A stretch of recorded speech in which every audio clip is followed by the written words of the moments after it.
जंगल जमी पटा वितरण सभा कार्यक्रम मुख्य अतिथि मुख्य आकर्षण आम समस्त प्रिय आम समस्त सुख दुख साथी झरेगा निर्वाचन मंडली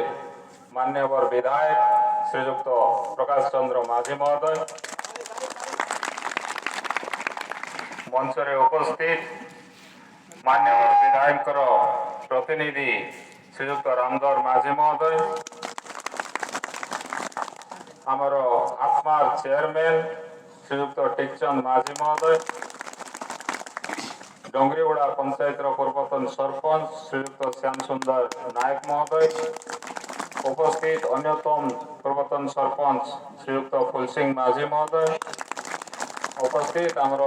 चकलापदर आमर पूर्वतन सरपंच श्रीयुक्त भागीरथी माझी महोदय तथा ए पंचायत समिति सभ्य श्रीयुक्त देवी सिंह माझी महोदय तथा मंचासीन समस्त वरिष्ठ कर्मकर्ता तथा झरीगाँ तहसिल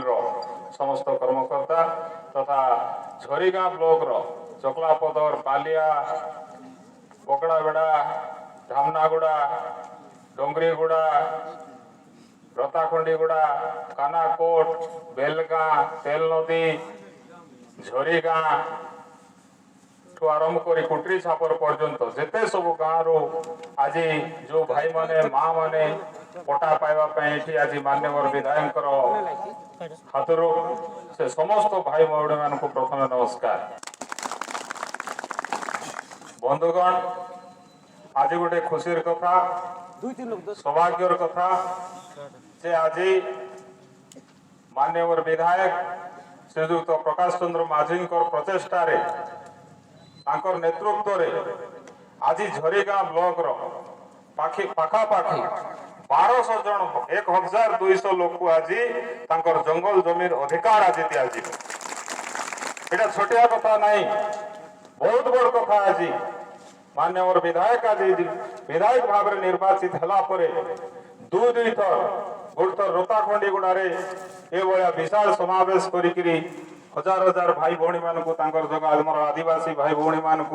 जंगल जमीर अधिकार दि जाइथिला आज पुनर्बार आज मान्यवर विधायक नेतृत्व में आज पकनागुड़ा ठारे ये अंचल बकड़ाबेड़ा पंचायत झरीगाँ ब्लॉक समस्त लोक आज प्राय 1200 लोक आज जंगल जमीर अधिकार मिलवा जाऊँ तो आज मान्यवर मुख्यमंत्री नवीन पट्टनायक नेतृत्व में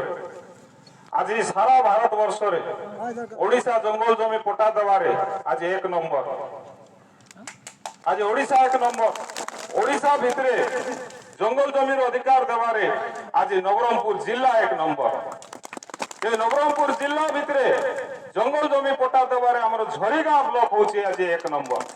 ये भाया भाव में आज आम आदिवासी भाई भौणी माने केमती जंगल जमीर अधिकार पाइबे परिचय पाइबे तार बोलिक मान्यवर विधायक श्रीजुक्त प्रकाश चंद्र माझी महोदय मान्यवर सांसद श्रीजुक्त रमेश चंद्र माझी महोदय सब चेष्टा जारी रखिंट केमती अधिक रु अधिक लोकंर पाखे जंगल जमीर अधिकार से माने पाई पारबे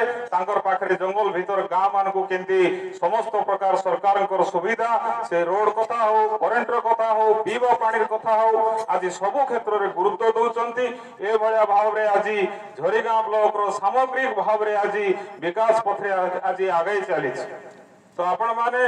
आज ये अधिकार पाइबे आमे आरंभ करवा पूर्व मोर वक्तव्य ये रखिकी मु अनुरोध करी आमर जड़े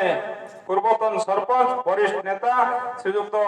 फुलसिंह माझी महोदय को से किसी अभिभाषण संक्षेप रखिए।